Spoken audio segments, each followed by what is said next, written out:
How to find Instagram group chat. Let's get started. First, you have to update your Instagram app to its latest version. For that, launch your Play Store or App Store. At the top, you will see the search box. Over here, type in the app name Instagram and search for it. Once app appears, at the right corner of the app, you will find the option of Open or Update. If you find the option of Update, just click on it and update the app to its latest version. Once completion of update process, launch the app. Make sure you have already logged into your account. You will land to the home page. Now, at the top right corner, you can find this messenger icon. Click on it. With that, you will land to the chat section. Now, how can you search for the group? At the top, you will see the search box. Over here, type in the group name. After you type in the group name, it will appear. Just go ahead and click on that group name.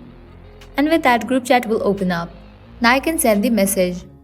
Anyone in a group chat can share a link with others to join the conversation on Instagram. Keep in mind that the chat admin needs to create an invite link to get started. As a group chat admin, you can allow others to join your conversation with an invite link. By applying the same process, you can find other group chat on Instagram. Well, this is how you can easily find group chat on Instagram. If you guys find this video helpful, don't forget to like, share and subscribe to our channel. Thank you.